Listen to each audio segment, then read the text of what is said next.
Muy buenas tardes, querido público de Inofarma. Bienvenidos sean otra vez, como todos los miércoles en punto de las 8 de la noche. Ya se hizo una tradición vernos en los webinars que estamos transmitiendo de forma gratuita para todos ustedes médicos que nos hacen favor de sintonizarnos desde sus hogares o desde su trabajo. Con esta cuestión de la pandemia que hemos tenido pues a nivel global, nos hemos dado a la tarea de dar más difusión a la cuestión de la educación continua y el fomentar el quédate en casa, ¿no? Estos webinars ya saben que quedan grabados aquí en Facebook, pero además también pueden entrar a www.inofarma.com.mx y hay una sección de webinar, le dan clic a la plática de su interés y los redirige directamente a YouTube para que puedan ver la plática completa. Hoy estamos con el doctor Fernando García. Fer, si ya estás por ahí, puedes verme, activar tu cámara. Hola. ¿Cómo estás, noches. Fer? Buenas noches, ¿Todo ¿qué tal? Bien, ¿cómo estás? Muchas gracias. Qué bueno, qué bueno. Muy bien, muchas gracias. Aquí, mira, dándote la bienvenida a Familia Inofarma. Ya perteneces a esta familia. Es una familia, la verdad, muy agradable, muy bonita. Y pues bueno, nos da mucho gusto tener ponentes como tú aquí, ¿no? Les comentaba a todos los médicos que nos hacen favor de vernos que ya tenemos varias pláticas. Esta me parece que es la 14 o la 15, pero todas las pueden ver en YouTube y en la página de Inofarma. Doc, ¿cómo te sientes? ¿Cómo está tu nivel de trabajo? ¿Cómo está tu ajetreo? Cuéntanos un poquito. Pues bien, fíjate que, o sea, yo creo que como a todos, ¿no? Hablando con los compañeros, ya que me dedico principalmente, si bien a la clínica en específico en el Centro de Cardiología Veterinaria México, me dedico mucho también a estar de ambulatorio, o sea, visitar a los compañeros. Entonces, la verdad es que es algo, como dices, ¿no? Es una pandemia global, es una pandemia que nos pegó a todos. Hoy en día cada vez aumenta más el flujo, pero bueno, siempre con mucha seguridad, ¿no? Ahora estamos regresando a esto que llaman nueva normalidad y esperando que, bueno, todo se normalice para todos. Claro, claro que sí. Ojalá que pronto se acabe esto, ¿no? Y que podamos regresar, pues, lo más pronto posible a nuestros lugares de trabajo y a ver a nuestras familias, que también muchos lo hemos sufrido. Doc, si me permites, sí. voy a hacer unas menciones rápidamente. Quiero agradecer a nuestros colaboradores, nuestros organizadores, que son todos los distribuidores a nivel nacional en la República Mexicana, a Centro de Estudios Avanzados en Medicina Veterinaria, SANVET, el doctor Isidro Castro, que le mandamos un abrazo. También quiero agradecer a ti como ponente y a todos los demás ponentes que nos han hecho favor de venir a darnos una plática y compartirnos un poco de su conocimiento. Mencionarles que vamos a estar en el Congreso Veterinario de León de forma virtual. Vamos a tener un stand virtual. Va a haber promociones. Por favor, médico, acércate a la página, contacta a los representantes, a mis compañeros representantes. Ahí viene una sección y los van a ver por regiones en la República Mexicana, ¿no? A las promotoras, también mis compañeras que están haciendo la labor de ir a ver a todos los médicos, ya están saliendo a trabajar, a darles las promociones, les van a dar a conocer todos los promocionales que vamos a tener para CBDL. Además, también quiero agradecer a todo el equipo de Inofarma que, bueno, desde diseño, que es Jorge Millán, que nos ha hecho muy buen trabajo con todas las ilustraciones, todo lo que tenemos aquí, que vemos, que tenemos en forma visual, lo ha hecho muy, muy bien. A Jennifer, nuestra gerente de marketing, a gerencia general, a gerencia comercial, en fin, a todos mis compañeros, no los puedo mencionar a todos porque no quisiera que se me olvidara alguno, pero a todos muchas gracias. A Vanessa García, que está en la gerencia de exportaciones, que gracias a ella ya estamos presentes en Guatemala con Global Vet y en Perú con Improvet. Además de que, bueno, vamos a estar presentes en el Congreso IGNEO, que es vamos a estar en el stand virtual, es un congreso que se lleva a cabo en Perú. Vamos a tener también stand virtual ahí con Improvet. Y además, bueno, quiero hacer mención que en Perú hoy es el Día del Médico Veterinario. Les mandamos un abrazo. Aquí en México es el 17 de agosto. Entonces, allá es el día de hoy. Entonces, les mandamos un abrazo. Felicidades, colegas. Bienvenidos a estas páginas. Digo, a estas pláticas, perdón. Bueno, ya dicho esto, Doc, me voy a tomar la libertad de leer un poquito de tu currículum. Yo sé que muchos ya te conocen, pero quisiera que leerlo. ¿Me permites? Sí, por favor, gracias. Ok. El doctor Fernando García, bueno, es egresado de la Facultad de Medicina Veterinaria y Zootecnia en FES Cuautitlán, que es la Facultad de Estudios Superiores en Cuautitlán, de la Universidad Nacional Autónoma de México, en el Estado de México, donde yo también cursé un año ahí. Posteriormente hizo la especialidad en Medicina y Cirugía en Perros y Gatos, también en la Facultad de Medicina Veterinaria y Zootecnia, pero en la Universidad Autónoma del Estado de México, ahí en Toluca. Posteriormente hizo una maestría en Medicina Veterinaria y Zootecnia en Cardiología Canina en la Facultad de Medicina Veterinaria y Zootecnia también de FES Cuautitlán, en la UNAM, aquí en México. Posteriormente, estancia en Servicio de Cardiología Anicura Albea Veterinarios en Las Palmas, Gran Canaria, España. También hizo una estancia en los servicios de cardiología y anestesiología en el Hospital Clínico Veterinario de la Universidad de Extremadura, España. También un posgrado en cardiología veterinaria en Nucasal. Es ponente nacional en cardiología de perros y gatos y además es autor y coautor de artículos de divulgación en temas relacionados con cardiología de perros y gatos. Pues como ven, es realmente un currículum muy interesante. Esperamos una charla muy amena y de verdad, ojalá que les sirva a todos los médicos a todos los colegas que nos están sintonizando. Doc, ¿para quién va dirigida esta plática? Cuéntanos un poquito. Pues mira, básicamente va dirigida para todos bueno, antes que nada, felicidades a todos los colegas de Perú, un abrazo hasta allá. La verdad es que siempre es bueno recordar, ¿no? O recordar a todas aquellas profesiones y todo lo que nos ha costado, y bueno, tener un día, pues siempre hay que dárnoslo para festejarlo. Entonces, pues un abrazo hasta allá, hasta Perú. La plática va enfocada, sobre todo va dirigida para todos los que nos dedicamos a pequeñas especies en la clínica del día a día. Muchas veces creemos o pensamos que alguna especialidad de repente sale de nosotros por el simple hecho de no dedicarnos a ella, o que tenemos la creencia de que en algún momento en realidad la casuística es poca para nosotros que nos dedicamos a la clínica en general, ¿no? Y este tipo de pláticas nos ayuda justamente a eso, a darnos cuenta que no es así, que muchos de nuestros pacientes pueden estar cursando por este tipo de enfermedades que tienen una prevalencia elevada y que tenemos que estar preparados no solamente para identificarlas, sino para saber qué podemos hacer por esos pacientes. Claro que sí, Doc. Pues bueno, yo quisiera ya darte la bienvenida y empezamos con esta plática, ya para no quitarte más tiempo. Ya se conectaron bastantes colegas, ya te están mandando saludos, de distintos lugares. Entonces, pues bueno, saludos a todos. Quiero ya nada más decirles a los médicos que nos están viendo, si te interesa en tu país, si no nos ves en México, si te interesa la distribución de los productos Sinopharma, puedes ingresar a la página www.inofarma.com.mx y le das clic en la sección de exportaciones y ahí con todo gusto te vamos a atender. También en la República Mexicana, si tienes problemas para encontrar o que te puedan distribuir los productos Sinopharma, por favor ingresa a la sección de representantes y mis compañeros representantes con mucho gusto te van a atender y mis compañeras promotoras, si es necesario, te pueden visitar. Bueno, doctor, pues ya te dejo. Muchísimas gracias, bienvenido a tu casa y pues si me haces favor de compartir la pantalla para que iniciemos. Y listo, nos vemos al final para contestar preguntas. ¿Te parece bien, Doc? Sí, seguro. Gracias, seguro, sí. Nos vemos en un ratito. Muchas gracias. Vale, en un rato nos vemos. Gracias. Pues muy buenas tardes, noches para todos ustedes. El día de hoy vamos a hablar de algo que es bastante interesante, algo que es, denme un segundo, déjenme quito. Quería quitar mi video, aquí está, ya. Listo. Bien, el día de hoy vamos a hablar de un tema que es bastante interesante.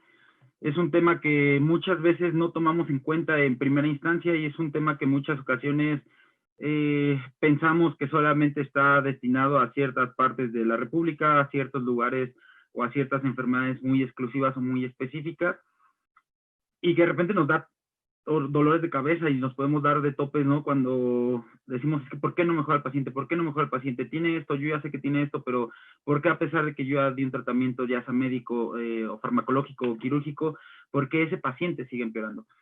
Y muchas veces, ya digo, no pensamos en que sea hipertensión pulmonar y es uno de los grandes males que aquejan a muchas de las enfermedades. Ahora veremos a cuántas, que van a ver que es una locura cuántas pueden cursar por hipertensión pulmonar.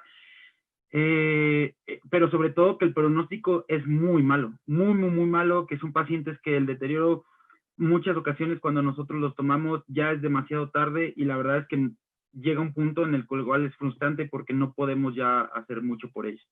Entonces, agradecer otra vez a Innofarma por el apoyo, la oportunidad, y bueno, vamos a iniciar. Entonces, ¿qué es la hipertensión pulmonar? La hipertensión pulmonar es un aumento de la presión en la arteria pulmonar, o en su rama. Cuando hablamos de la arteria pulmonar nos vamos a referir indistintamente tanto a alguna de las ramas o meramente a todo el tronco pulmonar, ¿vale? A partir de este momento. Y es un estado hemodinámico y fisiopatológico que se presentan muchas enfermedades, ya sea cardiovasculares, ya sean respiratorias o sean sistémicas. Eso es lo que ahorita justamente platicamos. Nos vamos a dar cuenta que una cantidad de enfermedades de manera impresionante, desde parasitarias, oncológicas, cardíacas, etcétera, etcétera, etcétera, van a estar cursando por esta enfermedad. Se considera que es un aumento, o nosotros podemos considerar hipertensión pulmonar cuando el flujo o la presión sistólica sobrepasa los 30 milímetros de mercurio. En la nueva guía, que ya hablaremos más adelante sobre ella, se considera que a partir de los 25 milímetros de mercurio en humanos ya es hipertensión arterial pulmonar. En mucha de la literatura en veterinaria habla acerca de 30 milímetros de mercurio y bueno, es así como nosotros podemos diagnosticar o podemos considerar que ya nuestro paciente presenta hipertensión pulmonar. Una de las características también que debe de presentar es que no tenga lesiones justamente la válvula pulmonar, ¿no? Porque no podemos hablar que tenemos un paciente con hipertensión pulmonar cuando tiene una estenosis pulmonar, eso sería incorrecto. Entonces, una de las características es justamente que la arteria pulmonar esté libre de lesión, es decir, de manera estructural, nuestra arteria esté de manera correcta, pero que tenga una presión persistente o constante de más de 30 milímetros de mercurio. Esta diapositiva es bastante interesante y es yo creo que uno de los pilares en esta charla, porque tenemos que comprender desde un inicio que el endotelio de la arteria vascular siempre va a estar mediado por procesos vasodilatadores y vasoconstrictores, siempre de manera normal. Pero, ¿qué va a pasar cuando esto se genera un desequilibrio? Entonces, en ese desequilibrio va a persistir la vasoconstricción con la consiguiente proliferación de músculo vascular, va a generar trombosis. Y esto va a estar ligado o va a estar presente independientemente de la etiología. Es decir, que lo mismo le va a pasar a un paciente con filarias a nivel pulmonar, cuando genere ya la hipertensión pulmonar, que lo mismo le va a pasar a un paciente con con una comunicación interventricular. O sea, exactamente el mismo proceso de degeneración se va a ver presente o va a estar perpetuado en los pulmones, ¿vale? Cuando ya se está montando la hipertensión pulmonar. Entonces vemos en esta diapositiva como a nivel histológico, pues hay una total degeneración de la arteria o de la circulación pulmonar. Esto es bien importante porque, claro, vean esta degeneración. Evidentemente esa degeneración ya no hay vuelta atrás. Ya se montó, ya está presente, ya no podemos hacer nada por ella. Y eso es bien importante entender, porque de repente decimos, tiene hipertensión pulmonar, y dices, bueno, sí, tiene hipertensión pulmonar. No, a ver, espérate, tiene hipertensión pulmonar. O sea, quiere decir que tal vez el 60% o más de su endotelio vascular a nivel pulmonar tiene esta degeneración. Y eso es bastante, bastante grave, porque cuando salga del problema o cuando salga de la urgencia o la emergencia, cuando nos llega con nosotros por una hipertensión pulmonar secundaria X cosa, las cosas no van a pintar bastante bien para ese paciente, justamente por esta degeneración.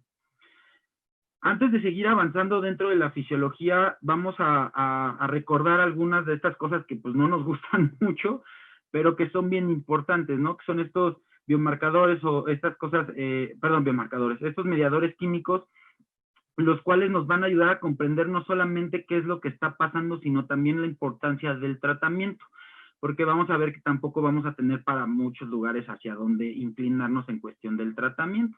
Entonces, vamos a recordar que, por ejemplo, las prostaciclinas son vasodilatadores, ¿va? Inhiben la inhibición plaquetaria, tienen propiedades antiproliferativas.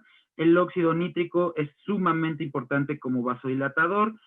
A partir de la L-arginina y el oxígeno genera este potente o este efecto potente de vasodilatación a nivel de la vasculatura pulmonar. Por su parte, mediadores químicos como los tromboxanos generan vasoconstricción, altamente se ven presentes cuando hay una hipertensión pulmonar, en vez de que estos que son las prostaciclinas, perpetúen, se ha visto que en los pacientes con hipertensión pulmonar son los tromboxanos los que están perpetuando y son los que están en una cantidad elevada. La endotelina 1, que por ejemplo induce la proliferación de músculo liso, eso genera una hipertrofia bastante severa o un aumento de ese músculo, de ese músculo liso vascular. La serotonina igualmente generando hipertrofia y hiperplasia del músculo liso, y la hipoxia, que es un potente vasoconstrictor. Estos pacientes nos van a llegar con una potente o con una marcada hipoxia, y si se fijan, la hipoxia por sí sola, es decir, la disminución del oxígeno, va a generar vasoconstricción, es decir, que yo ya estoy con una vasoconstricción, la cual me va a generar una hipoxia, y la cual la hipoxia a su vez me va a generar otra vez vasoconstricción. Entonces, son cosas bastante interesantes y que van a estar presentes, ya vamos a ver a lo largo de todo este camino. ¿Ok? Entonces, bueno, se genera una vasoconstricción por X factor. Ahorita no vamos a hablar de los factores, simplemente se genera una vasoconstricción. ¿Ok? Se genera ese desequilibrio que ya hablábamos entre vasoconstrictores y vasodilatadores, disminuye el óxido nítrico y las prostaciclinas, que ya hablamos que son potentes vasodilatadores, y entonces van a perpetuar los vasoconstrictores, ¿ok? Eso va a generar una disfunción a nivel vascular. Conforme va avanzando esa disfunción, ese proceso hipóxico, cada vez va a ser peor y va a haber una remodelación más marcada a consecuencia de la serotonina. Es decir, que eso que era transitorio en primera instancia está dejando de ser transitorio y está pasando a ser perpetuante, ¿ok? Esto es bastante interesante de la fosfodiesterasa 5 porque se ha visto que en estos pacientes con hipertensión pulmonar vamos a observar que los niveles de fosfodiesterasa 5 van a estar sumamente elevados. Y no solamente van a estar elevados, sino que cada vez va a ser más sensible todos los receptores para esta fosfodiesterasa 5. El problema de la fosfodiesterasa 5 es que es un antagonista de los precursores del óxido nítrico. ¿Se acuerdan que hablábamos que el óxido nítrico, por parte del GNP cíclico, va a generar esta vasodilatación? Y claro, al estar bloqueado, entonces lo que vamos a tener es que esta fosfodiesterasa 5 va a perpetuar los demás factores que son vasoconstrictores y no va a permitir que los mecanismos compensatorios salgan a la luz justamente por un bloqueo de los mismos. En general se reconocen 3 mecanismos fisiopatológicos, dentro de los cuales vamos a encontrar la sobrecarga de volumen de la arteria pulmonar, es decir, todo lo que me genere que tenga más volumen circulando por la arteria pulmonar, es decir, de mi corazón derecho. Hay que recordar que la circulación cardíaca viene del corazón derecho, el corazón derecho lo manda a los pulmones lo pasan al corazón izquierdo, y el corazón izquierdo lo manda a todo el organismo lo pasa por el sistema venoso al corazón derecho, y así, ¿no? De manera muy general. Entonces, todo lo que tenga una sobrecarga de volumen, es decir, que mi corazón derecho tenga una sobrecirculación que la va a mandar al lado a la arteria pulmonar, se considera como un mecanismo para generar hipertensión pulmonar. Incremento de la resistencia vascular, todo aquello que me genera una vasoconstricción de manera constante, ¿ok? Todos esos flujos de aire que son turbulentos, todo eso que me genera una compresión o una obstrucción, van a generar un incremento. Y aumento de la presión venosa. Acuérdense que de la parte de la presión venosa estamos hablando más sobre todo del lado izquierdo. Entonces, vamos a ver o a tratar de desglosar ligeramente cada uno de ellos. Por parte de la sobrecarga de volumen en la arteria pulmonar, vamos a tener, ya hablábamos, un flujo aumentado en la arteria pulmonar. Eso va a generar como parte de mecanismo protector. Si yo estoy recibiendo más sangre, yo tengo que protegerme, porque recuerden que el flujo o el circuito vascular pulmonar es un circuito de baja presión. Si a mí me llega más volumen, a más volumen, mayor presión. Y entonces, ¿yo qué hago? Vasculatura pulmonar, hago vasoconstricción como mecanismo compensatorio. ¿Me está llegando más volumen? No, a ver, espérate. Disminuyo mi luz, al disminuir mi luz, disminuyo mi cantidad de volumen, a expensas de que aumento mi presión, ¿ok? Entonces, es un mecanismo de protección en primera instancia. Cuando esto se vuelve crónico, entonces eso va a generar un aumento de la luz o un aumento de las células en la luz de la vasculatura pulmonar, y eso va a generar por sí solo una obstrucción y un proceso irreversible, ¿ok? Va a haber una arteritis necrotizante, puede existir lesiones plexiformes, un aumento de la resistencia vascular pulmonar, y eso a su vez puede generar una policitemia reactiva que nosotros llamamos síndrome de Eisenmenger. Y esto es muy común el síndrome de Eisenmenger en sobrecarga de volumen o en esta parte de mecanismo, porque una de las cosas que más nosotros observamos o de las enfermedades que más observamos que la generan van a ser todas aquellas enfermedades cardíacas congénitas que generan una sobrecirculación, es decir, todos los shunts o los cortocircuitos de izquierda a derecha. Aquí podemos ver a un paciente con comunicación interventricular. Este era un gatito, no, la verdad no recuerdo ahorita la fecha. Aquí vemos el atrio izquierdo, válvula mitral, ventrículo izquierdo, este es el lado derecho, atrio ventrículo, la tricúspide, septo interventricular, y vean como justo por debajo del anillo vamos a tener una pérdida de la continuidad de este hoyo que se ve justamente en el septo, lo que conocemos como una CIV, una comunicación interventricular perimembranosa, en donde por ser un circuito de mayor presión, el ventrículo izquierdo le va a estar pasando sangre al lado derecho, y entonces eso genera una sobrecirculación. Esa sobrecirculación genera un aumento del flujo sanguíneo, vasoconstricción de manera constante, esto está 24/7 montado, y entonces genera todo lo que ya platicamos. Otro ejemplo de esto muy común es esto, esto tiene un ductus, tiene una persistencia de conducto arterioso, una sobrecirculación, vea cómo está totalmente dilatado el tronco pulmonar, todo esto es el tronco pulmonar, la rama derecha de la pulmonar prácticamente está, bueno, está más grande hacia ojo que la arteria, la aorta, que es esto del centro, y genera exactamente lo mismo, una sobrecirculación a nivel de la vasculatura pulmonar. El incremento de la resistencia vascular pulmonar, bueno, se da por obstrucciones traqueobronquiales, bronquialveolares y todo eso que genera una obstrucción, ¿ok? Va a generar una disminución del oxígeno. El oxígeno por sí solo genera vasodilatación.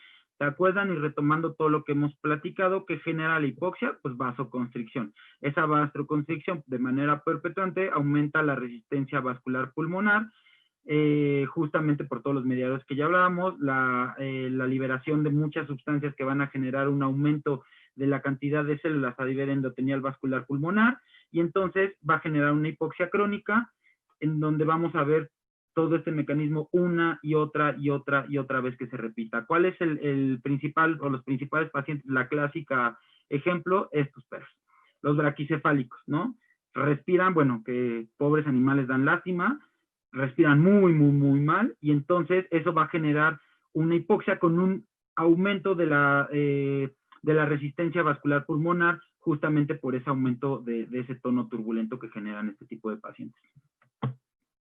Incrementos en la resistencia vascular pulmonar, por otro mecanismo, son todas aquellas obstrucciones ya meramente o montadas directamente sobre la vasculatura, es decir, la clásica, el tromboembolismo. El tromboembolismo va a llegar, se va a adherir este émbolo en la vasculatura pulmonar, esto va a generar una obstrucción directa sobre la resistencia vascular, va a generar de inmediato la hipoxia, todos los cambios que hemos visto, por sí solo el coágulo va a contener histamina, serotonina y tromboxanos, lo cual van a perpetuar justamente todo lo que hemos platicado, y entonces son estos pacientes que en realidad respiraban bastante bien, que en realidad respiraban bastante bien, pero que ahora, pero que ahora justamente por una obstrucción generaron resistencia en la vasculatura pulmonar y generaron una hipertensión pulmonar de manera aguda, muchas veces ella fulminante. Aquí vean en el fondo el corazón, y todo en realidad se ven puras líneas beta. Este paciente, bueno, fatal, no se alcanzan a ver totalmente cianoso. ¿Ok? Aumento de la presión venosa pulmonar. Esta es lo más común, vamos a observar que esto es lo que más vamos a observar, este mecanismo fisiopatológico, y normalmente se da por presiones, por aumento de presiones justamente en el lado izquierdo del corazón, que de manera retrógrada van a afectar la vasculatura pulmonar. Se considera que cuando esa presión venosa aumenta los 25 milímetros de mercurio, va a pasar justamente lo de lo primero.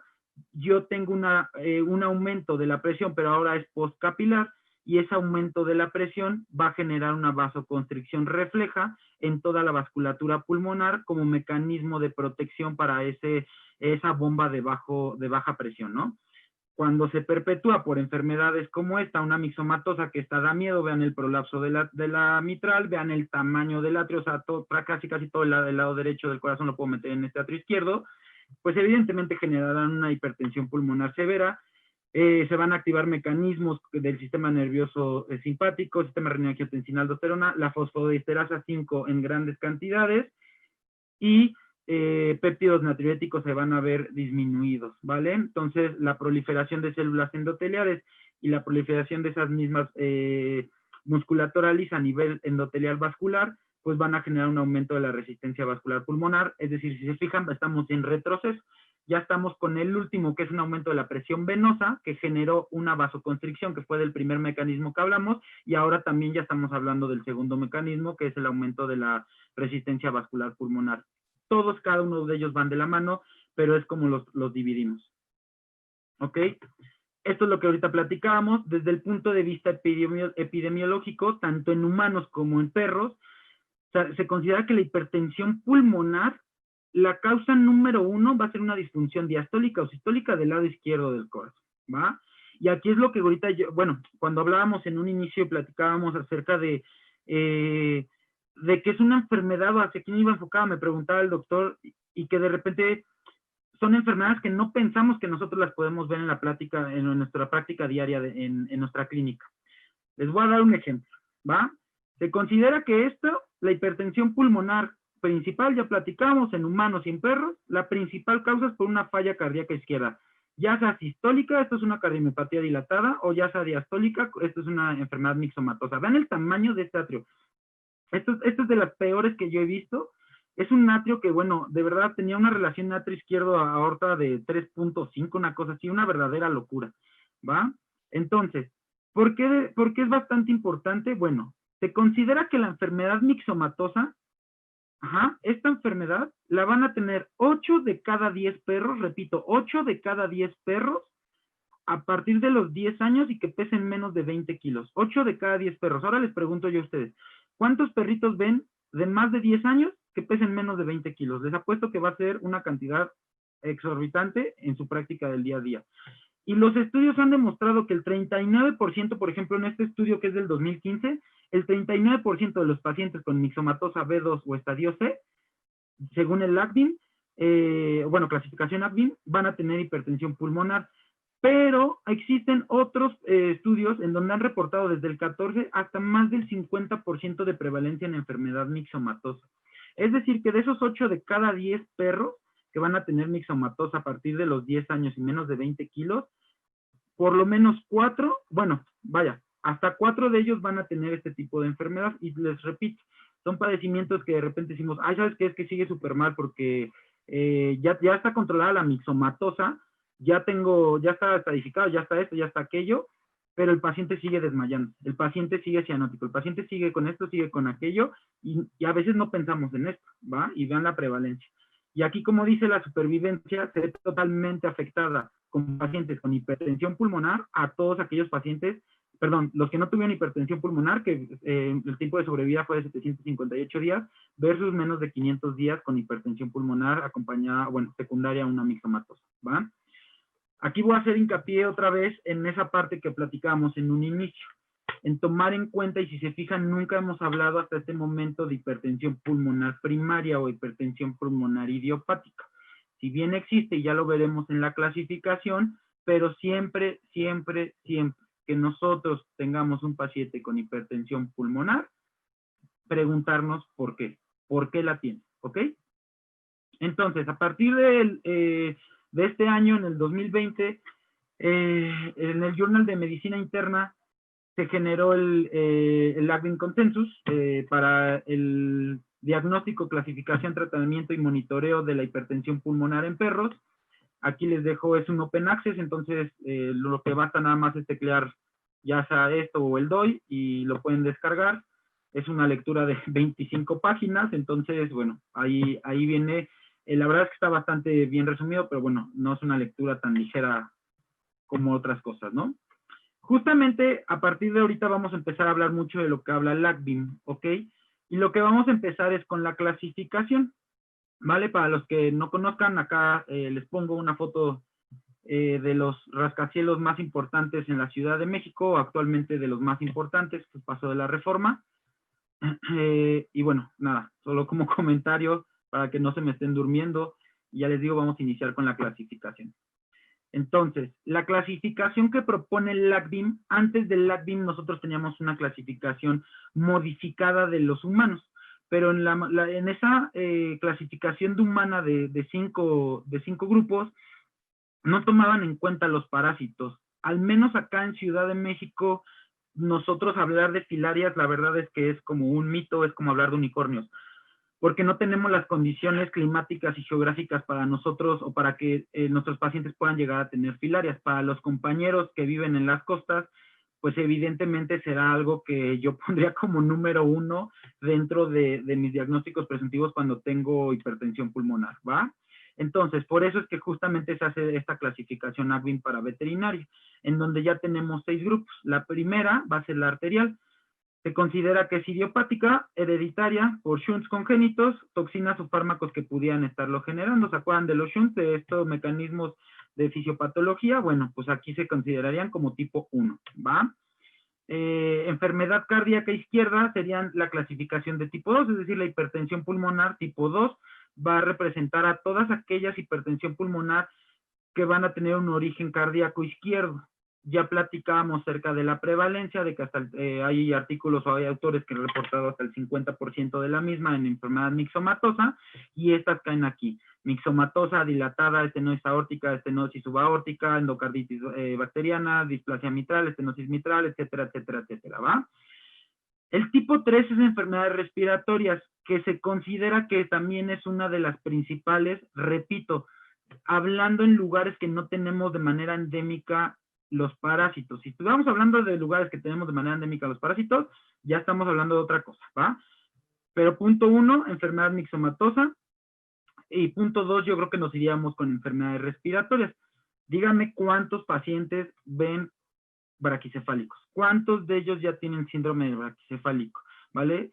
Se pusieron de moda, van a ser una raza que cada vez creo que están más de moda, yo cada vez veo más, y que van a generar daño justamente a nivel endotelial vascular pulmonar, y ese daño va a generar hipertensión pulmonar. Es importante recalcar, existen estudios en estos pacientes braquicefálicos en donde se ha visto que simplemente por ser braquicefálicos, olvídense de que si tienen en ese momento no hipertensión pulmonar, simplemente por ser braquicefálicos van a tener aumento de troponina, y la troponina son unos biomarcadores cardíacos que se están utilizando actualmente mucho, no solamente como factor pronóstico, sino se está buscando como factor diagnóstico, y ya se comprobó que los pacientes con braquicefalia van a generar daño miocárdico, es decir, van a generar destrucción de la célula miocárdica solamente por la hipoxia que generan por estar obstruidos de las vías respiratorias, ¿va? O sea, solamente por ser braquicefálicos yo voy a tener ya montado un daño miocárdico. A eso súmenle que pueden generar hipertensión pulmonar, o que lo más seguro es que generen hipertensión pulmonar. Bueno, ya les cuento que el circuito cardiopulmonar va a estar hecho pedazos en esos pacientes, ¿ok? Otras de las cosas que podemos encontrar aquí, pues son los pacientes con fibrosis pulmonar, por ejemplo, los West-Hallen-Watt Terrier, que generan o tienen una predisposición por fibrosis pulmonar, pues caen dentro de ellos, broncomalacias, neumonías, el clásico paciente que toda la vida se está enferme y enferme y enferme de problemas respiratorios, pues seguramente va a generar cambios endoteliales, y esos cambios endoteliales pues van a generar hipertensión pulmonar. Mal de las alturas, apnea del sueño, que hay que recordar que hay muchos estudios, o hay algunos estudios en donde se ha visto que justamente volvemos con los braquicefálicos, los bulldogs inglés, son de manera natural, son animales de estudio para ver por qué se genera, cómo se genera y los daños que genera la apnea del sueño en el humano. ¿Ok? Clasificación 4 sería tromboembolismo pulmonar. Esta también relativamente es bastante común. Siempre que tengamos un tromboembolismo, aquí vamos de atrás para adelante. Tengo hipertensión pulmonar. ¿Por qué tengo hipertensión pulmonar? Por tromboembolismo. ¿Por qué tengo el tromboembolismo? Pues ahora tengo que buscar cuál de todas las enfermedades, septicemias, Cushing, etcétera, etcétera, anemia hemolítica inmunomediada, etcétera, etcétera, etcétera, pudieron haberme generado ese tromboembolismo, ¿va? Puede ser agudo y masivo, como en el caso del paciente que habíamos visto, ese con las líneas beta, que solamente se veían líneas beta, o está descrito también en veterinaria el tromboembolismo crónico, ¿ok? Parásitos pulmonares, esto es lo que les comentaba, que caerían en la clasificación 5, dirofilaria sería lo más común, y pacientes de tipo 6 serían multifactoriales. es decir, que caigan dentro de todos los cuadros, o sea, que digas, no, pues es que tiene factor 1, pero también ya ahora tiene factor tipo 3, tiene factor 4 y ahora también tiene parásitos, etcétera, etcétera, etcétera, ¿va? O el clásico filarioso, que pues generó un daño endotelial, pero que también ya generó tromboembolismo, pues ya sería multifactorial. Otros mecanismos no claros pues serían como neoplasias, ¿va? Que generen obstrucción del tracto de salida del ventrículo derecho. Aquí ponemos algunos ejemplos en donde podemos ver el 1, pues ya habíamos hablado, shunts, ¿no? Comunicaciones interventriculares, yo creo que sería lo más representativo. Del 2, mixomatosa, ¿va? Otra vez, vean, este es otro paciente con un prolapso de la mitral bastante severo, una dilatación de las cámaras cardíacas izquierdas y pues un paciente que está generando una sobrecirculación venosa pulmonar. Tipo 3, vean, escuchen este paciente. Tenía un colapso traqueal tipo grado 3, si no me recuerdo, grado 4, bueno, en fin, el perro ya no podía ya no le podían decir hola porque se excitaba y empezaba así, se ponía cianótico, pero bueno, horrible. Tipo 4, tromboembolismo pulmonar. Tipo 5, este es un video que me hizo favor pasarme un compañero, Abel Huerta, que a su vez otro compañero se lo pasó, si no me recuerdo, de Tabasco. Estas son filarias. Este es el lado derecho del corazón. Ese puntillo, ahora donde quito el cursor, todo ese puntillo que se ve ahí, pues son los gusanos haciendo síndrome de vena cava, ¿ok? Y tipo 6, vean este tumor obstruyendo totalmente el lado derecho del corazón, obstruía y comprimía el tracto de salida y generó hipertensión pulmonar en ese paciente. La evaluación clínica, se considera que se presentan perros de cualquier edad, hay una mayor predisposición en adultos que geriátricos, eso es obvio, si tomamos en cuenta que las principales enfermedades que lo generan son mixomatosa, una enfermedad de perros viejos, enfermedades crónicas de aparato respiratorio, pues para ser crónicas necesitas tener un perrito geriátrico, entonces bueno, por eso, pero en realidad por raza, pues si tienes un paciente como un Westie, que va a generar fibrosis pulmonar, pues listo, pues lo más seguro es que veas mucho, o sea, si ves muchos Westies, pues te va a decir que los Westies, ¿no? Pero eso va a depender mucho, ya te digo, de la patología que estás presentándose, o que sea la causa primaria o el origen de la hipertensión pulmonar. No se considera que exista un sexo predisponente, y ya comentábamos esto de las razas, ¿no?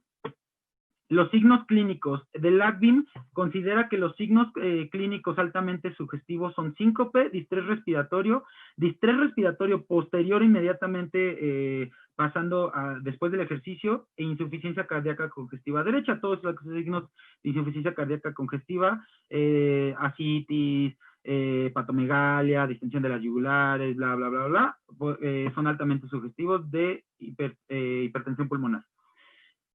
Y los signos que son medianamente o bajamente sugestivos son taquipnea en descanso, esfuerzo respiratorio en descanso, taquipnea prolongada después del esfuerzo y mucosas pálidas o cianóticas.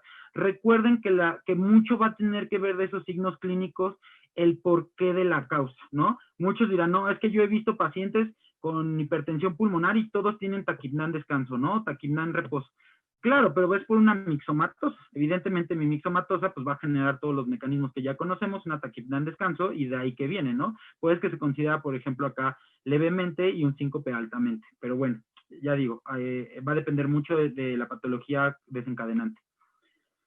La historia clínica. En este estudio de 25 pacientes reportados por problemas respiratorios, consideraron que el 64, o ellos observaron que el 64% de los pacientes presentó síncope, 56% tos y 32% de esos pacientes dificultades respiratorias.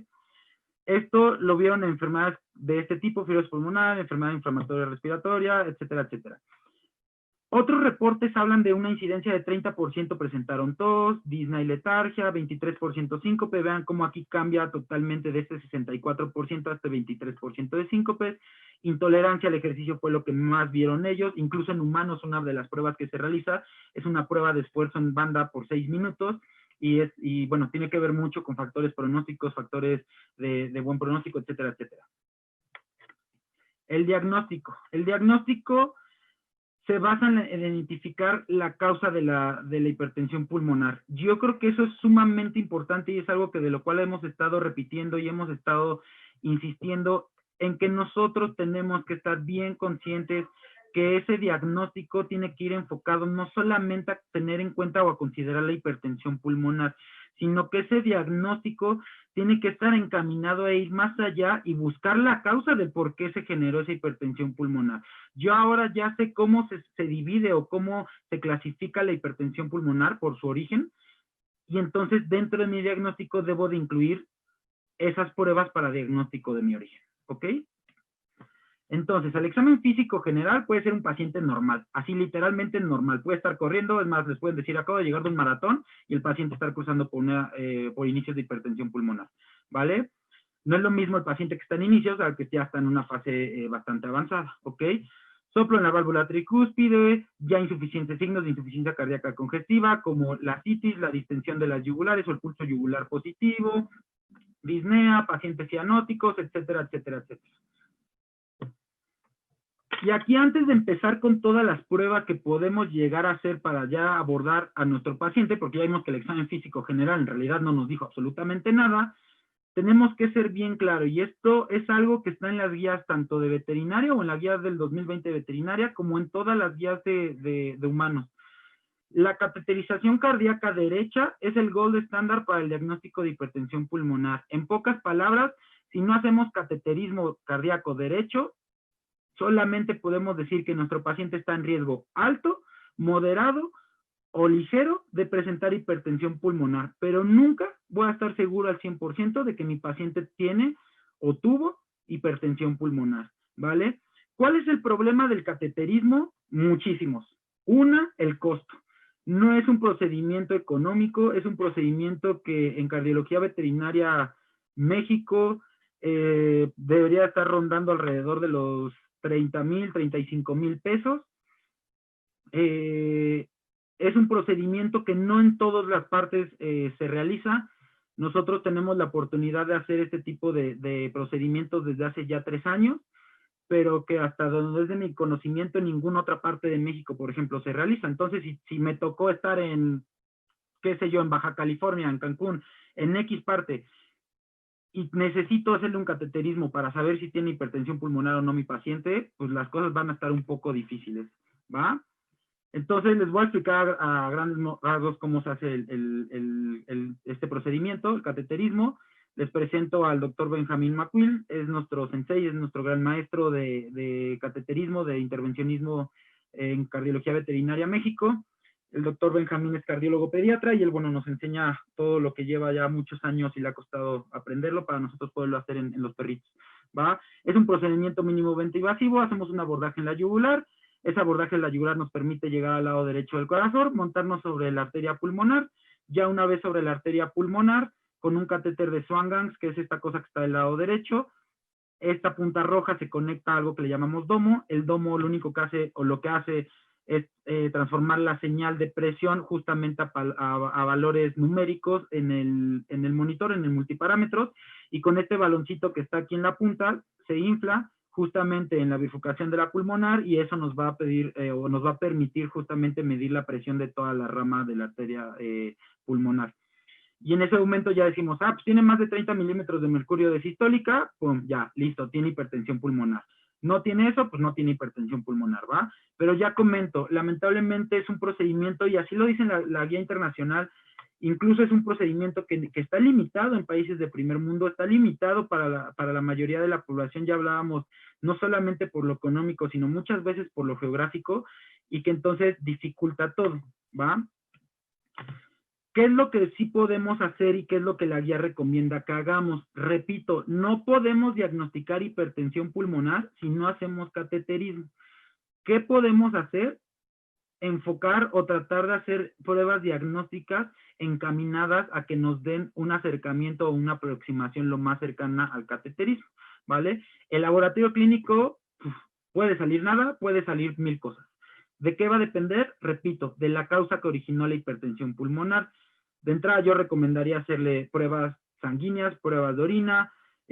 Podemos encontrar, por ejemplo, se considera que en el hemograma con glóbulos rojos nucleados es un indicador de hipoxia y puede estar presente en el 28% de los casos de hipoxemia moderada severa. 28% es nada, o sea, estamos hablando que si lo redondeamos a 30, el 70% de nuestros pacientes que estén cruzando con una hipoxemia nos va a decir, o sea, se va a quedar el hemograma en ceros. Y bueno, de ahí ya digo, bastantes cosas. El dímero D para el tromboembolismo pulmonar, en primera instancia se consideró una prueba excelente y se consideró como algo que tenías que correr sí o sí. Algunos estudios y algunos artículos hablan acerca de que no necesariamente esté elevado, entonces pues igual pues va a dificultar, ¿ok? En el electrocardiograma podemos encontrar un electrón normal. Muchas veces lo que encontramos es una desviación del eje eléctrico desviado a la derecha, un bloqueo de rama derecho. Aquí vemos en esta tira de arriba, tenemos derivada 1, 2 y 3. Y son pacientes que podemos encontrar ese tipo de lesiones. Todos estos estudios los realizamos con un equipo TEMIS 300, gracias a Desego, que él fue el que nos pudo acercar a México este tipo de equipos. Y esto lo comento porque antiguamente, si se fijan, podemos tener fibrilación atrial o taquicardia atrial paroxística, es decir, no constante. Y luego podemos tener bigeminismo, que normalmente, muchas de las ocasiones, también es paroxístico, no es constante. ¿Esto qué quiere decir? Que si bien el ECG no nos va a ayudar para hacer un diagnóstico de hipertensión pulmonar, pero sí nos va a ayudar muchísimo para ver todas las secuelas que va a generar la hipertensión pulmonar. No es lo mismo hablar de un hipertenso pulmonar sin fibrilación atrial que de un hipertenso pulmonar con fibrilación atrial. O sea, cambia totalmente el panorama. Si el pronóstico ya era malo, bueno, con fibrilación, les juro, si estuvieron en la plática del doctor Cuauhtémoc la semana pasada, ya se acordarán que la fibrilación atrial va mal, va muy mal, ¿va? Entonces, este equipo TEMIS de Desego nos ayuda mucho justamente para poder hacer un tiraje muy largo. Vean, lo voy a pausar.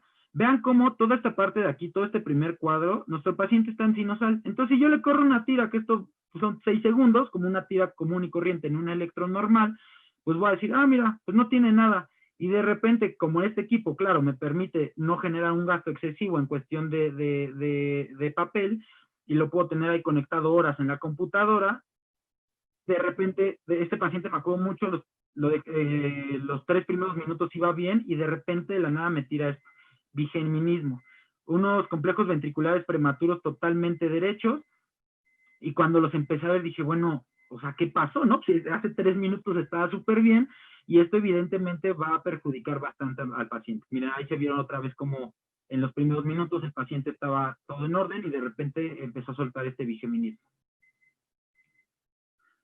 Los rayos X, los rayos X vamos a encontrar alteraciones, sí, pero vuelvo a lo mismo, no son específicas de la enfermedad y van a depender de la enfermedad que lo generó. Tortuosidad de los vasos sanguíneos, un atrio izquierdo sumamente elevado con el índice velas, vaya, podemos encontrar muchas cosas. En este estudio, no recuerdo el año de este estudio, creo que 2015, 2005, no recuerdo el año, lo que hicieron fue ver a los pacientes con mixomatosa, con hipertensión pulmonar.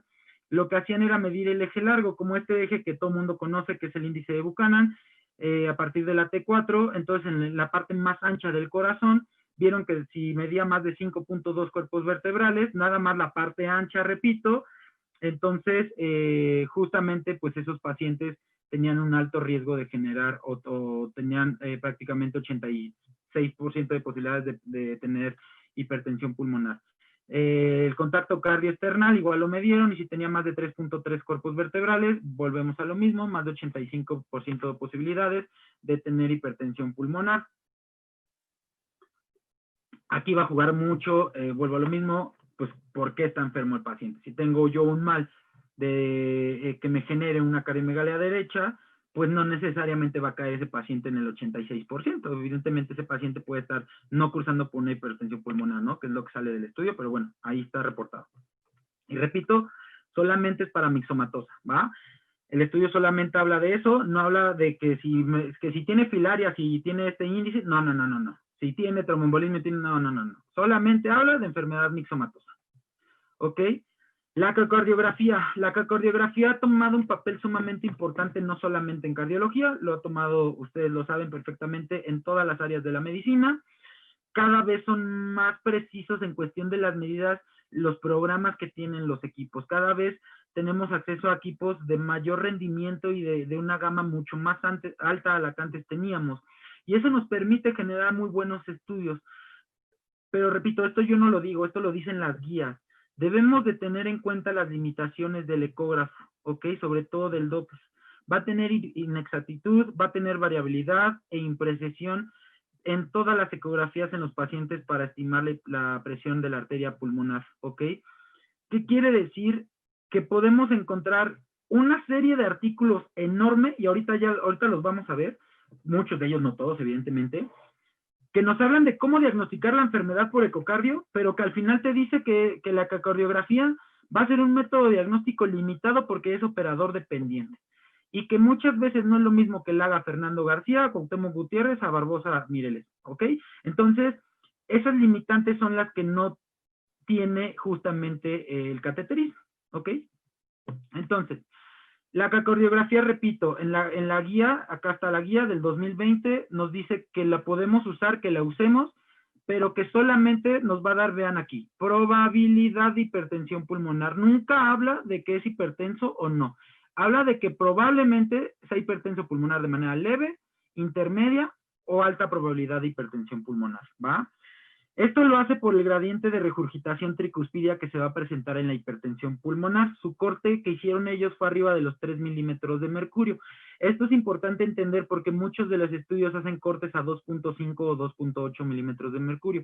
Y esos sesgos tan marcados son los que hacen la diferencia total en que muchos estudios dicen, sí tiene relevancia mi índice que te estoy diciendo versus el cateterismo. Sí, pero porque tú utilizaste un corte de 2.5, de 2.8, no de 3. ¿Vale? Entonces la guía, ellos dicen, o la recomendación que ellos marcan es que sea el corte de arriba de 3, o de 3 milímetros de mercurio para arriba. Y luego, el número de diferencias anatómicas o de sitios anatómicos que pueden generar cambios a nivel pulmonar. Yo sé que ahorita esto está súper raro, ahorita lo vamos a ir desmenuzando, aunque es bastante pesado, si les los digo. Que si tienen menos de 3 milímetros de mercurio la regurgitación tricuspidia, con uno o nada de cambios anatómicos, pues la probabilidad en realidad va a ser muy baja de que lo tenga. No así, por ejemplo, menos de 3 milímetros 3 metros sobre segundo de regurgitación tricuspidia, pero con 3 sitios anatómicos afectados, la probabilidad va a ser alta y lo más probable es que mi paciente vaya a tener hipertensión pulmonar. ¿Pero qué es esto de sitios anatómicos? Bueno, aquí volvemos igual al LACVIN para el consenso de la hipertensión pulmonar y nos dice que tenemos 3 sitios anatómicos. Los sitios ventriculares de la arteria pulmonar, recordando que la arteria pulmonar la llamamos así ya mismo, ya sea a la arteria principal o a las subramas, y a los cambios dentro del atrio derecho y la vena cava caudal, ¿ok? Entonces, esos 3 sitios anatómicos los debemos de tomar en cuenta cuando nosotros hacemos una aproximación a nuestro paciente o estamos haciendo la ecografía como método diagnóstico para la hipertensión pulmonar. Sí o sí los tenemos que revisar. Problema, si se fijan son muchos índices. Problema, nuestro estudio ecocardiográfico se transforma en esto. En el 2017, en el 2015 ya nos hablaban de cómo nosotros tenemos que hacer nuestra aproximación ecocardiográfica hacia el funcionamiento ventricular o hacia el funcionamiento cardíaco derecho. Disculpen. Entonces, vean cuántos índices debemos de tomar. Esta, honestamente, y ofrezco una disculpa, no recuerdo de dónde la tomé o de dónde la obtuve, por eso es que no pongo la referencia. Es súper bonita porque nos habla de todos los índices, incluso fracciones de eyección a nivel de resonancia magnética. Entonces, son los índices que nosotros usamos y en humanas se usan para el funcionamiento ventricular. ¿Cuáles o qué cosas nosotros podemos hacer en la mayoría de las ocasiones con nuestros ecógrafos? Y digo en la mayoría de las ocasiones porque muchos de los equipos de gama alta, que también incluyen un costo bastante elevado, pueden tener, por ejemplo, Doppler, el strain o strain rate, pero muchos equipos no lo cuentan, o TDI, o etcétera, etcétera. ¿Qué es lo que nosotros, o su servidor es lo que hace o trata de hacer? Bueno, primero, visualizar en modo bidimensional. Una hipertrofia del ventrículo derecho, tanto del septo como de la pared. Una dilatación, vean este lado derecho del corazón, esto es una paraesternal derecha en eje largo de 4 cámaras. Eso que se ve ahí en huequitito y esto todo apachurrado es el ventrículo izquierdo. Y vean el lado derecho del corazón. O sea, esto es una verdadera grosería. No me lo van a creer, este paciente después de que lo vi de esto, lleva ya año y medio, creo que este año cumplimos los 2 años después de este evento. Y ahí sigue, la verdad no sé cómo lo hacen los perritos. Pero bueno, movimiento septal paradójico, que lo podemos ver en modo M, aplanamiento del septo, vean este eje corto, en un corte de champiñón, Lo voy a pausar y lo vamos a ir viendo lento. Vean cómo ese champiñón está totalmente aplanado y está totalmente comprimido. Lo vamos otra vez a correr. Todo eso negro es la cavidad ventricular derecha y está haciendo totalmente o está generando una compresión del ventrículo izquierdo. Vean cómo este septo, en vez de tener esta forma, está tomando esta forma. Se está aplanando, pero no solamente eso, sino ya está tomando una forma de D invertida, ¿ok? Por un aumento de presión y de volumen secundario a una hipertensión pulmonar.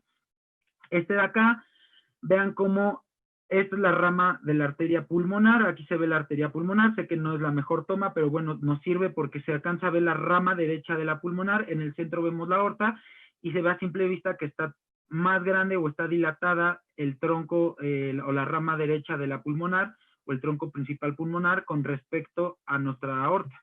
Es decir, sobrepasando una relación 1.5. Mide 1.5 más veces esta que esta de acá. ¿Cómo la podemos dividir por ecografía, por Doppler? Ya les comentaba la regurgitación tricuspidia. La regurgitación tricuspidia es nuestro punto clave para decir si o no tenemos una hipertensión pulmonar o tenemos un riesgo o no de hipertensión pulmonar. El problema que vamos a ver es que no todas las veces lo podemos medir por X o por Y situación. Hay veces que el Doppler no agarra el flujo, hay veces que el paciente no coopera y así tal cual lo vienen las guías, que muchas veces uno de los factores que no nos ayudan nada para el estudio es el paciente, ¿va?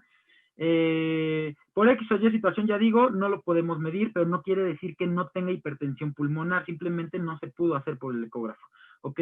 Cuando lo podemos hacer, leve se considera menos de 50 milímetros de mercurio, de presión de regurgitación tricuspidia, moderada 51 a 75 y severa más de 75, ¿vale? Eso quiere decir más de 2.8 o ya comentaba, más de 3 milímetros de mercurio, de acuerdo al estudio que lean y el sesgo que ellos tuvieron, ¿ok?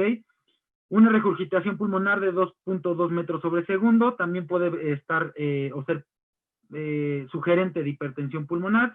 Incluso en el John Boone mencionan en el libro que una regurgitación de la pulmonar de más de 38 milímetros de mercurio, podemos decir que vamos a tener un índice de confianza del 95% para el diagnóstico de hipertensión pulmonar, ¿vale?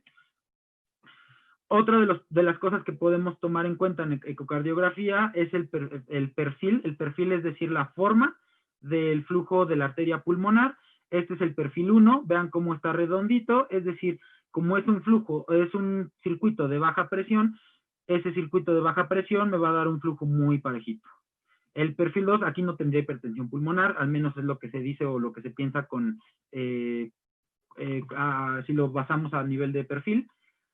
El tipo 2 es más cercano al de la aorta. Vean cómo tengo una aceleración rápida, muy rápida, porque tengo que romper una hipertensión, tengo que romper esa presión extra, entonces tengo una aceleración rápida con una desaceleración, ¿vale? Entonces, si lo ven, parece una aórtica.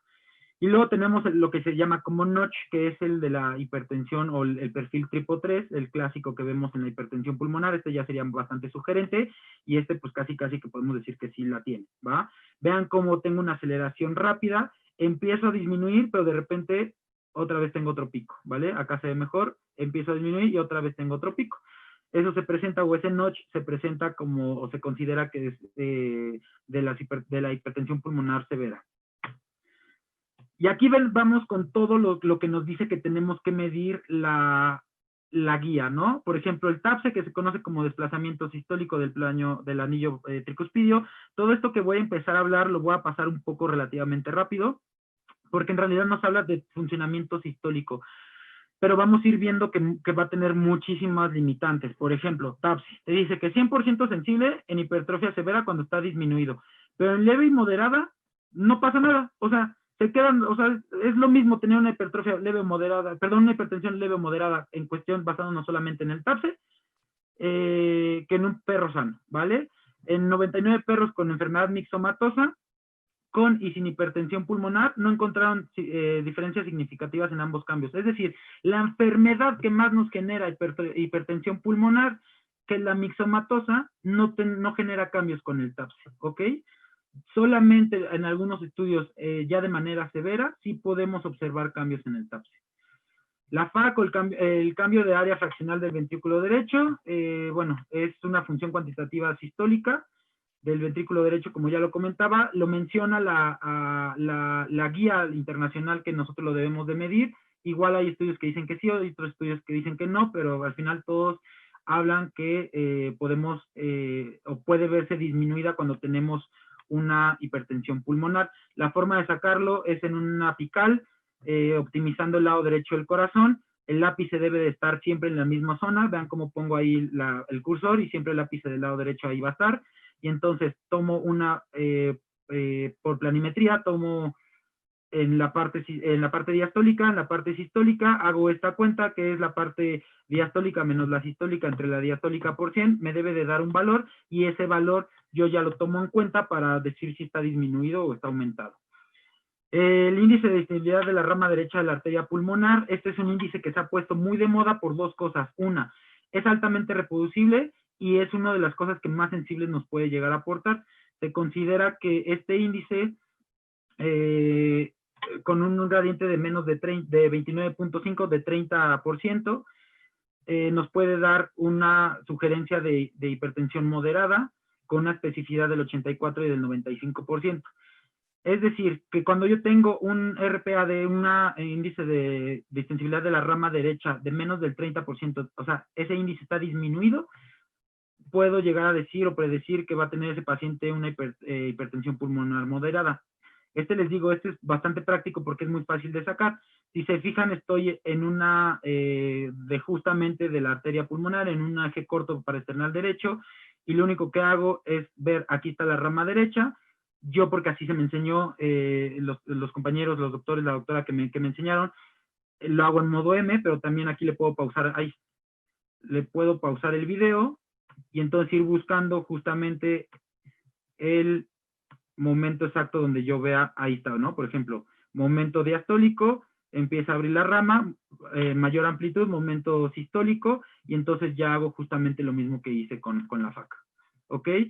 Hay otro índice que habla del atrio derecho, el índice del área del atrio derecho, igualmente aquí pongo los valores que se vieron en este estudio del 2018, pero volvemos a lo mismo. Hipertensión pulmonar moderada y leve, no existe ningún cambio con respecto a los pacientes normales. Solamente en esos pacientes con severo se vieron los cambios. ¿Para qué nos dice este índice que nos puede ayudar sobre todo? Para esos pacientes que tienen una falla congestiva del lado derecho, y ellos lo que encontraron es que con pacientes con falla congestiva del lado derecho, con un área de atrio mayor de 12.3 centímetros cuadrados en metro cuadrado, tiene una sensibilidad del 100% con una especificidad del 89.5.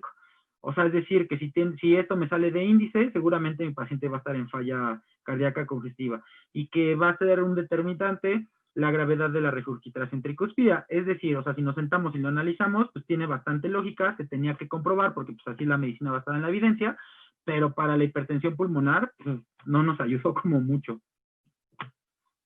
Otro índice de los que habla la guía es del índice de fraccionamiento, la fracción de acortamiento del tracto de salida del ventrículo derecho. Es muy parecido a la FAC, solamente que esto lo vamos a tomar en la paraesternal derecha en eje corto, en la imagen de ballena, y ahí en el tracto de salida ponemos el modo M, igual sacamos el momento sistólico, el diastólico, hacemos la misma fórmula que hemos venido viendo, y lo que encontraron ellos es que el valor normal es arriba de 45% y que no hubo diferencia entre sanos y enfermedad mixomatosa sin hipertensión pulmonar. Y que para ver la hipertensión pulmonar, usando este índice, solamente vamos a encontrar una sensibilidad del 69% con una especificidad del 100%. En realidad, otra vez volvemos, son índices que son bajos, ¿ok? El índice TI, sobre todo en TDI, vamos a encontrar con 78% de sensibilidad y 80% de especificidad. Problemas, si se fijan, todos los demás es simplemente o un modo B o un modo M. Aquí ya necesitamos que nuestro equipo tenga TDI. Si no tiene TDI, lo podemos sacar el índice TI normal, entre comillas, con Doppler pulsado. Se comenta que el TDI es muchísimo mejor porque tiene 89% de sensibilidad y 93% de especificidad. Y sí se considera que, bueno, nos puede dar bastantes medidas. O puede ser bastante significativo dentro de los parámetros.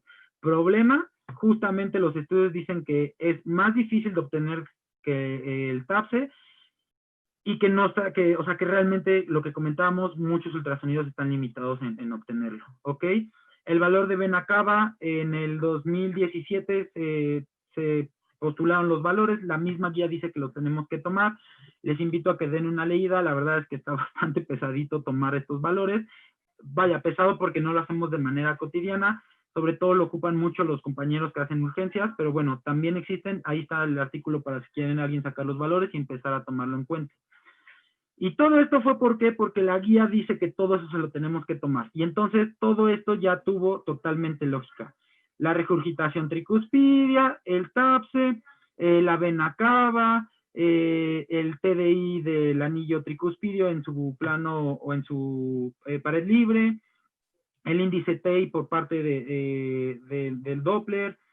Vaya, o sea, todo esto es lo que hablamos de manera súper rápida, está descrita en estos artículos, aquí de hecho vienen los valores para TAPSE, FAC y TDI, si no mal recuerdo, los valores normales por peso, entonces de aquí nos basamos si nuestro paciente tiene un valor normal, o lo tiene elevado o lo tiene disminuido, pero vuelvo a lo mismo, se vuelve en un estudio que va a durar muchísimo tiempo, en un estudio que debemos de ser muy precisos y que debemos de tener una técnica muy depurada de ecocardio para nosotros poder decir si mi paciente es sugerente leve, sugerente moderado o sugerente alto, ¿vale? En su riesgo de hipertensión pulmonar. El tratamiento, todo esto lo que quiere decir es que debemos de tomar en cuenta que el tratamiento va enfocado y encaminado solamente, perdón, no solamente para la hipertensión pulmonar, sino para lo que generó la hipertensión pulmonar. Si yo tengo un paciente que fue por filarias, pues no solamente trato la hipertensión pulmonar, trato las filarias. Si tengo un paciente que mi hipertensión pulmonar fue por mixomatosa, evidentemente tengo que tratar mi mixomatosa. Si tengo un paciente por hipertensión pulmonar por el síndrome del brachiocefálico, traten el síndrome del brachiocefálico, ¿vale? El tratamiento de elección, meramente ya hablando para la hipertensión pulmonar, son los antagonistas de la fosfodiesterasa 5.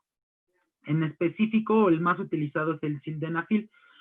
Estos antagonistas de la fosfodiesterasa 5 van a actuar, ya digo, la bloquean, y entonces lo que van a hacer es que se echa a andar esa cadena o esa línea del óxido nítrico, que es un potente vasodilatador, y va a generar justamente que se rompa esa hipertensión, ¿ok?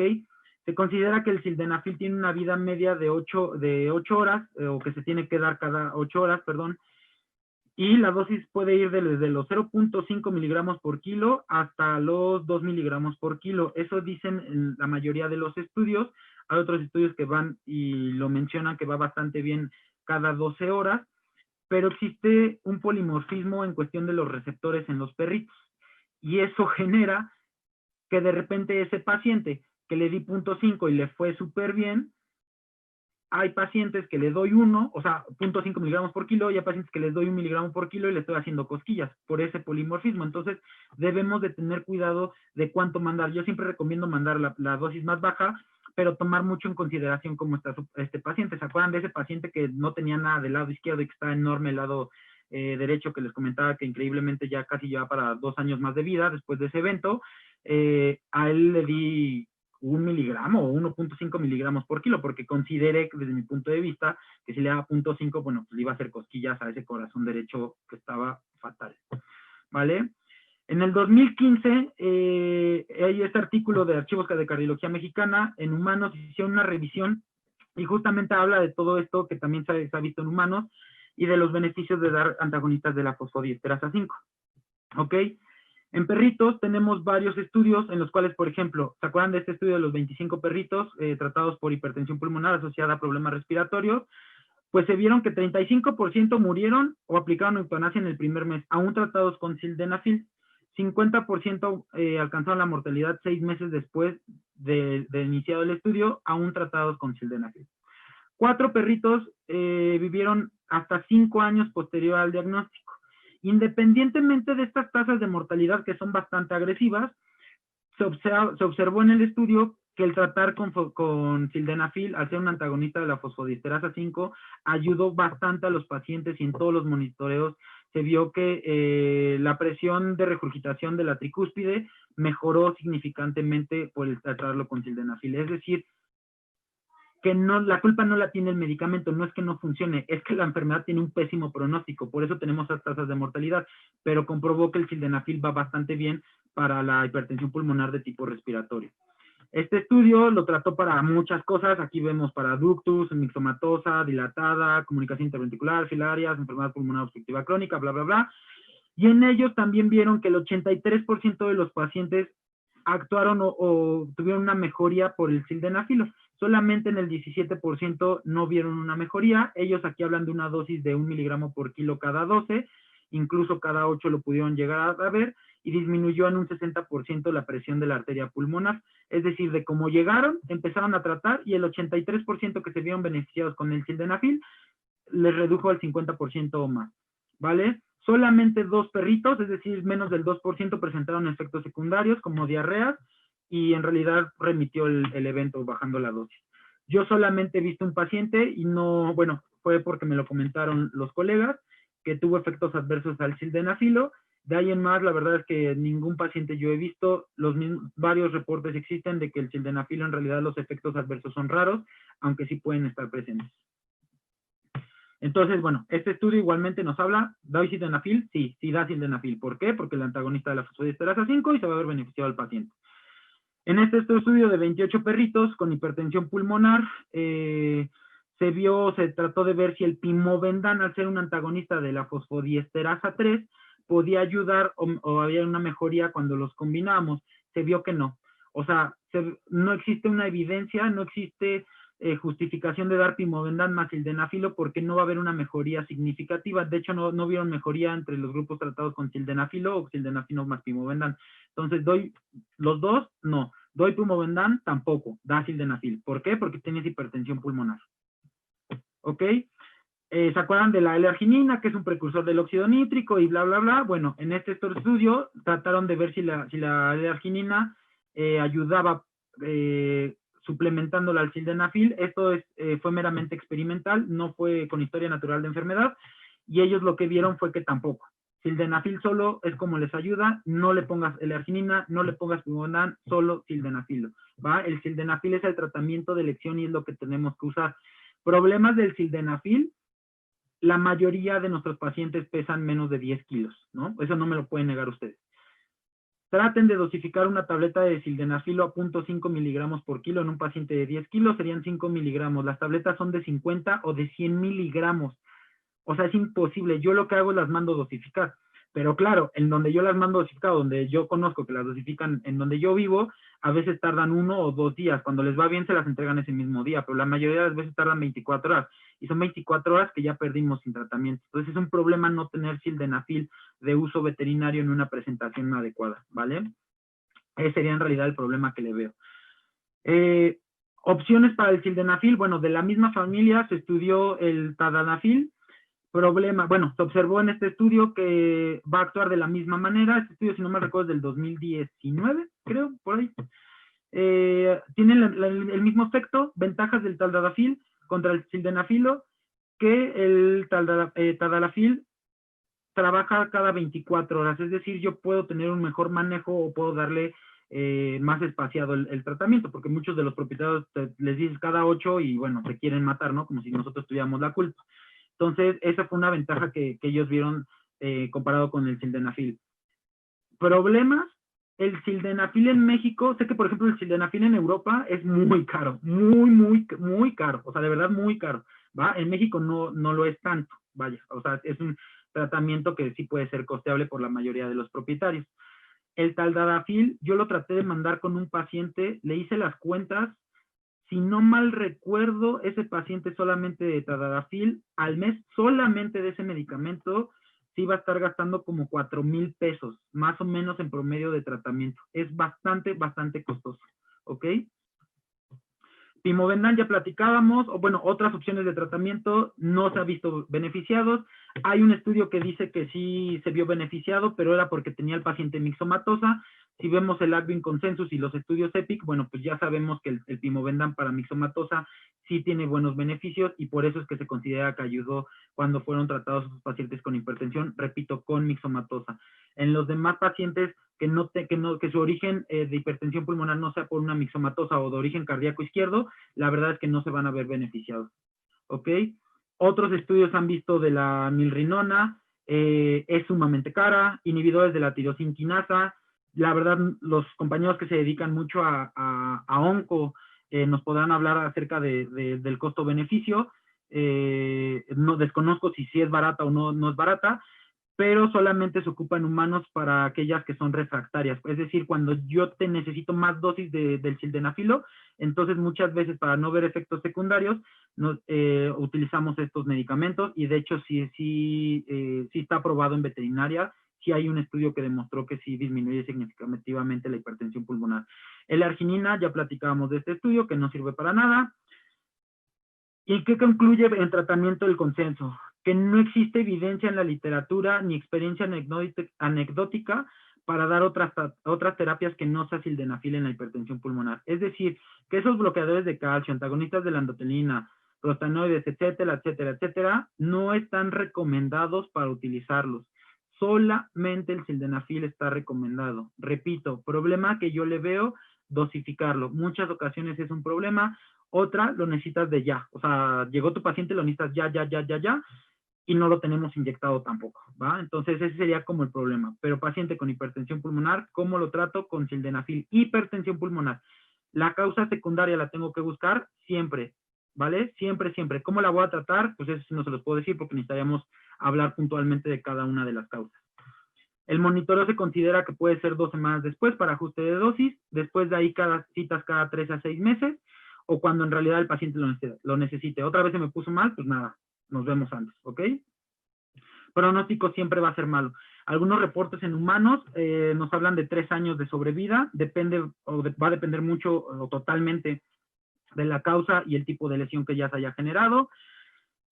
Pacientes en veterinaria, en realidad se hablan muchos estudios de que pueden llegar a vivir hasta 4 meses después del diagnóstico. Hay otros estudios que hablan de que nada más viven 8 días, otros estudios ya hablábamos de uno que dice que hasta 5 años, pero solamente fueron 4 pacientes de 25, 734 días, vaya, va a depender de cuál fue la causa, pero el pronóstico va a ser malo. ¿Se acuerdan de esas primeras diapositivas que veíamos un histopatológico de la vasculatura pulmonar en la cual ya se veía totalmente degenerada? Grábensela, hay que grabárnosla. O sea, eso está pasando con mi paciente en este momento. Si no se lo quito a la brevedad, le va a seguir pasando y evidentemente el pronóstico va a ser sumamente malo, ¿vale? Muchas gracias por su atención. Espero no haberlos dormido y acurrucado en esta noche lluviosa. Sé que es un tema muy pesado, sé que es un tema muy largo para al final decir tienes que hacer cateterismo. Si no se puede hacer cateterismo, bueno, ya vimos las opciones, pero la opción ecocardiográfica muchas veces es una limitante porque ya vimos todo lo que se tiene que medir, todo lo que se tiene que hacer para al final decir, ok, tiene riesgo, ¿va? Nosotros somos Cardiología Veterinaria México, estamos a sus órdenes, somos un grupo dedicado única y exclusivamente a la parte de las enfermedades cardíacas en México. Tenemos la fortuna y el orgullo de poder decir que somos pioneros en terapia endovascular en todo México. Realizamos corrección de enfermedades congénitas, es en lo que somos pioneros. Entonces, bueno, estamos a sus órdenes. Les presento al equipo. Él es el doctor Benjamín Macuil, que ya he hablado de él. Sin él, la verdad es que no sería nada de esto posible de hablar de cateterismo. Y nada, los demás compañeros, el doctor Cuauhtémoc ya tuvieron el gusto, el doctor Barbosa estará la próxima semana con ustedes hablando de arritmias ventriculares, el doctor Cristian, nuestros compañeros de Humana, los técnicos radiólogos, increíble, de verdad, pocas personas conozco que sepan tanto de cardiología como Luis, técnico radiólogo del 1 de octubre, y nuestro dealer en cuestión del material utilizado e implementado, el buen Saúl, el ingeniero Saúl. Muchísimas gracias a Inofarma, muchísimas gracias a Temis, a Desego. Les dejo mis datos, si les puedo ser de ayuda, si puedo colaborar con ustedes, estamos para servirles. Tenemos servicio ambulatorio de cardiología directo a sus clínicas y pues nada, estamos para sus órdenes. Vaya, Fernando, muchísimas gracias, doctor Fernando. Fíjate que está muy interesante esta plática, la verdad tuvimos bastantes comentarios, te saludan de todos lados, de Colombia, bueno, en fin, me pasaría mucho tiempo leyéndote todos los saludos, pero se van a quedar ahí para que los puedas checar. Muchas gracias, Doc, mira, saludos. vamos a empezar a ver preguntas, ¿te parece bien? Sí, seguro, adelante. Vale. A ver, vamos a ver, la primera que yo encuentro rápidamente aquí es Poncho Mendoza, nos pregunta, buenas noches, al comenzar a dosificar a dosis baja, ¿al cuánto tiempo se puede identificar que la dosis fue suficiente o se necesita reajustar? Lo que menciona el consenso es justamente a las 2 semanas. Evidentemente esto va a ser sumamente subjetivo. O sea, si ya llevo 3 días y mi paciente no tiene mejoría, yo no me esperaría 2 semanas. O sea, ya le aumentaría la dosis sin pensarlo. Pero estos monitoreos siempre van a ser en cuestión de los valores ecocardiográficos para poder tomar la decisión de si le voy a subir o no subir la dosis. Repito, si a mi paciente lo empiezo a medicar y está estable y no es una urgencia, no es una emergencia, bueno, a las 2 semanas cito, hay artículos que hablan acerca de simplemente platicar con el propietario y tomar la decisión de manera clínica totalmente. No se nos debe de olvidar nunca que somos clínicos, nunca se nos debe de olvidar las bases y que es un pilar fundamental hablar con el propietario y revisar a nuestro paciente en la mesa antes de ponerle una resonancia, un ATAC, un lo que quieran, ¿vale? Y con eso podemos tomar decisiones.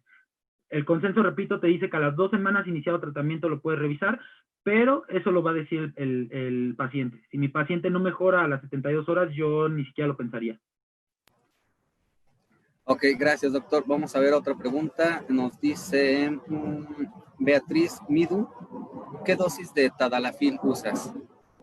La dosis, si no mal recuerdo, está hecha a 2 miligramos por kilo cada 24 horas. En el estudio lo reportan, ¿vale? En realidad no hay muchos estudios, ¿eh? Yo que sepa, o sea, hay uno previo y de tadalafil, pero no existen como mucha información acerca de cómo y cuánto ocuparlo. Tal vez se requiera de menos, pero bueno, esa es la dosis con la que se partió que se vio que era la dosis mínima que podía tener algún efecto benéfico en los pacientes. Ok, doc, gracias. Pero bueno, sí. Nada más para completar, a la doctor, no escuché bien el nombre que nos preguntó, no sé si de donde estés, chécale un ojo, sobre todo cuánto cuesta. Ahí te puedes dar una idea de, híjole, es pesado el costo. Ok, gracias. Morwen Tinubuel pregunta, en el caso de cardiomiopatía dilatada con hipertensión, ¿usas furosemida? En caso de cardiomiopatía dilatada, siempre que tenga riesgo de que mi paciente se encharque, es decir, de que genere insuficiencia cardíaca congestiva, sí ocupamos furosemida, ¿vale? Aparte, okay, bueno, sería interesante ver por qué mi paciente con dilatada tiene hipertensión, o sea, hipertensión sistémica, es decir, mi flujo aórtico está elevado. Sería bastante interesante verlo. Hay algo que se llama afterload mismatch, digo, me estoy saliendo un poco del tema, pero ahora pensando en la pregunta, hay algo que se llama afterload mismatch, que es algo que se da en estenosis subaórtica, que es una pseudocardiomiopatía dilatada, pero es por otra serie de componentes que se generan, y por eso puedes que tengas un flujo alto en la arteria aórtica, o sea, con hipertensión, bueno, no, igual pulmonar, ¿no? Ya me hice bolas yo tal vez, pero sí, si tengo un paciente con hipertensión pulmonar, con dilatada, sí doy furosemida. ¿Por qué? Porque lo más seguro es que deba de tener yo ya pues ese mecanismo de que ya hay una sobrecirculación o un aumento de la presión venosa a nivel pulmonar, ¿va? Creo que me estaba yendo por otro lado, es que de repente se me cruzó todo, disculpen. Ok, no te preocupes. A ver, otra pregunta. André Coca Rivero pregunta, doctor, una duda. ¿Tiene experiencia con la doxorubicina liposomal no pegilada? Vi un estudio en humana que no es tan cardiotóxico como la doxorubicina convencional. Híjole, no, la verdad es que no, sí te la debo. Son pocos pacientes que vemos con tumores, y la verdad es que nosotros lo que hacemos, la mayoría de las ocasiones, si se fijan, somos un equipo multidisciplinario, es decir, que cada quien tiene su lugar, cada quien tiene su trabajo, y cuando nosotros nos tocan pacientes con tumores, lo que hacemos es hacer el diagnóstico, ver si lo podemos operar o no, y de ahí remitirlo a onco. Entonces, la verdad te ofrezco una disculpa, no tengo experiencia. Sé que existen estudios con troponina I, que te hablan de la seguridad de este quimioterapéutico, que es bastante seguro, al menos por estos estudios, siempre y cuando lo utilices a tus dosis. Ok, perfecto, doc. Creo que ya no veo más. A ver, déjame ver. A ver. Pregunta Sebas Gamboa. Buenas noches, gracias por la plática. En las causas o parte de su clasificación que nos mencionaba, ¿sabe si existen enfermedades virales que causen HP, hipertensión pulmonar? Híjole, lo desconozco, honestamente lo desconozco. Hay que tomar en cuenta algo, de la clasificación tipo 3, es decir, la de parénquima, bueno, de la de lesión pulmonar, Las de parénquima, evidentemente todos aquellos virus que nos generen una lesión a nivel pulmonar, por ejemplo, ahorita se me viene a la mente distemper, que genera lesiones pulmonares. Esas lesiones pueden perpetuar o esas lesiones se pueden ver favorecidas justamente pues para todo lo que pasa, ¿no? Que llegan bacterias, se generan bronconeumonías, estas neumonías perduran, se empiezan a generar lesiones, y al final, evidentemente, esas lesiones a nivel del parénquima van a generar o pueden favorecer a tener hipertensión pulmonar.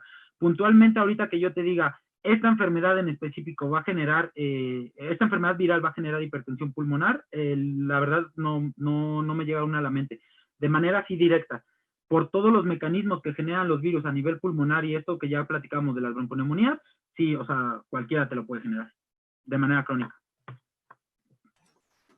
Ok, muchas gracias, Doc. Mira, Isa Ramírez pregunta, ¿y qué pasa si no funciona la furosemida? ¿Hay algún otro tratamiento?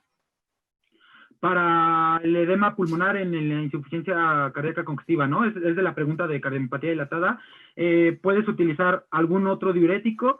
La torasemida, por ejemplo, se ha visto en los ensayos clínicos en humanos que les va súper bien.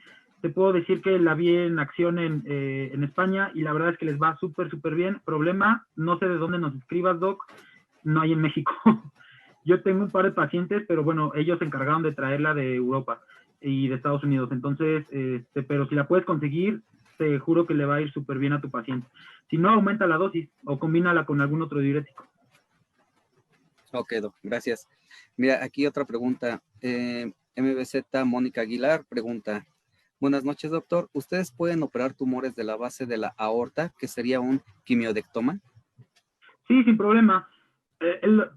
Fíjate, por ejemplo, esta pregunta tiene mucho que ver con el tema de hipertensión pulmonar. Justamente hace una semana o 2 semanas se publicó un artículo, si no me recuerdo, del doctor Busadori, que habla mucho pues de lo que generan los tumores de base, ¿no?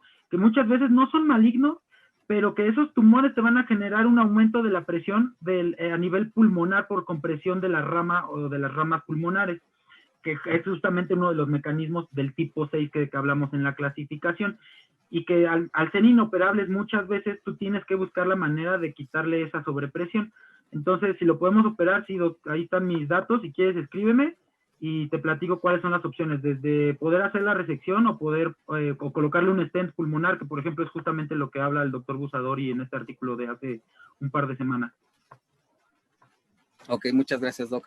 Pues mira, creo que ya terminamos con las preguntas. Te mandan saludos, Estado de México, Colombia te dije, de todo Saludos México. a todos, a mis grandes amigos de Colombia, saludos.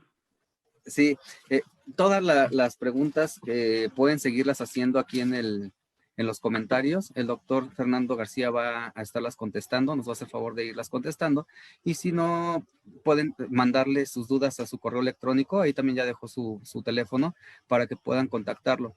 Doc, ¿nos puedes comentar ya por último, cardiología veterinaria, qué es y qué es lo que se proyecta para este centro? Mira, nosotros, Cardiología Veterinaria en México nace por la necesidad que nosotros tenemos de aprender y dedicarnos a lo que nos gusta, que es la cardiología de perros y gatos.